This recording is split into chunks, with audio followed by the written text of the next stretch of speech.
मंदिर या मकबरा, क्या 20 दरवाजों में बंद है ऐसा राज जिसे खोलने को चाहिए करोड़ों रुपए।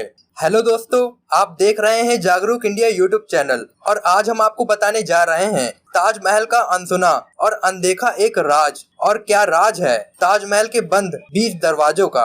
तो दोस्तों जानेंगे इसके बारे में पूरे विस्तार से। जब तक अगर आपने चैनल को सब्सक्राइब नहीं किया है तो चैनल को सब्सक्राइब कर लीजिए। और क्या आपको भी लगता है कि ताजमहल के नीचे कोई मंदिर छुपा है तो कमेंट में अपने विचार जरूर बताइए। तो दोस्तों, मस्जिद के बाद मकबरा, अयोध्या के बाद आगरा, राम मंदिर के बाद शिव मंदिर और ताजा विवाद है ताजमहल का।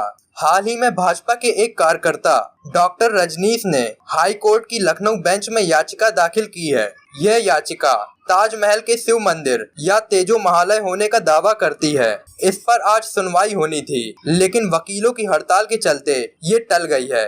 ताजमहल के तहखाने में कुल 22 कमरे हैं, लेकिन इनमें से 20 कमरे खोलने की इजाजत देने के लिए लखनऊ हाई कोर्ट में याचिका दर्ज की गई है। याचिकाकर्ता का कहना है कि ताजमहल को लेकर सस्पेंस बरकरार है। ये साफ होना चाहिए कि वह शिव मंदिर है या मकबरा। अगर बंद दरवाजे खुलेंगे तो ये विवाद हमेशा के लिए दफन हो जाएगा। याचिका पर फैसला कोर्ट करेगा, लेकिन एक्सपर्ट्स की माने तो ताजमहल के 22 बंद दरवाजों को खोलना आसान नहीं होगा।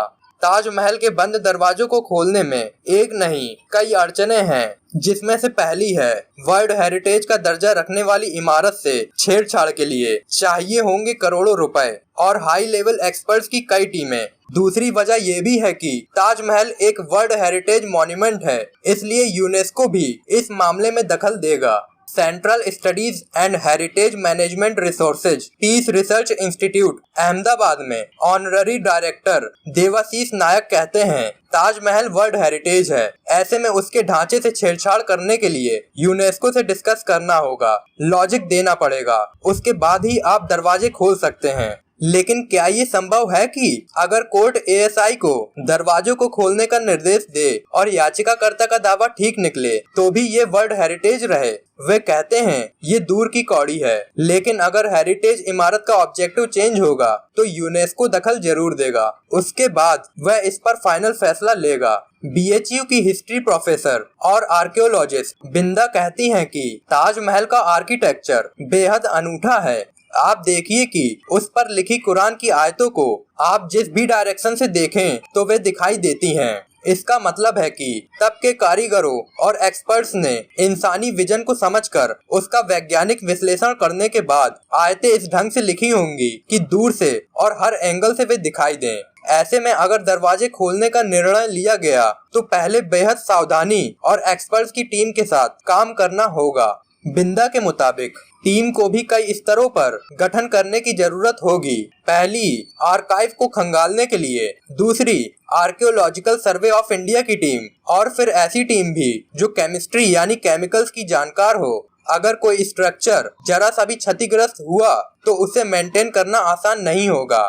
इन सब के लिए करोड़ों रुपए के फंड की जरूरत होगी। ऐसे में अगर ताजमहल के दरवाजे खोलने का निर्णय हुआ तो सबसे पहले फंड एलोकेट करना होगा।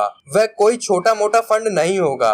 कई काम फंड की कमी से बीच में ही अटक जाते हैं। जब प्रोफेसर बिंदा से पूछा गया कि आप हिस्ट्री की प्रोफेसर हैं, आपको क्या लगता है आखिर ये 22 दरवाजे बंद क्यों हैं? इस सवाल पर प्रोफेसर बिंद्रा कहती हैं, देखिए, कोणार्क मंदिर का भी कुछ हिस्सा बंद था, लेकिन उसके पीछे वजह ये थी कि वह डैमेज हो रहा था और अगर उसे पर्यटकों के लिए खोला रखा जाता तो वह और भी ज्यादा डैमेज हो जाता। अब ताजमहल के बंद दरवाजों के पीछे रहस्य क्या है, ये तो उनके खुलने के बाद ही पता चलेगा। मेरी चिंता तो बस ये है कि अगर कोई विवाद है तो उसे सुलझाया जाए, लेकिन वैश्विक धरोहरों और दुनिया के लिए मिसाल बने आर्किटेक्चर से छेड़छाड़ ना हो। अगर कुछ करना भी है तो फिर ऐसे हो कि विवाद भी सुलझ जाए और वह इमारत अपने मूल रूप में भी बनी रहे। तो दोस्तों, क्या विचार हैं आपके इस वीडियो के बारे में, हमें कमेंट में जरूर बताएं। और अगर आपको वीडियो पसंद आई हो तो वीडियो को लाइक करें और चैनल को सब्सक्राइब करें और वीडियो को शेयर करें अपने सभी दोस्तों और रिश्तेदारों के साथ और जानें उनके भी विचार इस वीडियो के बारे में।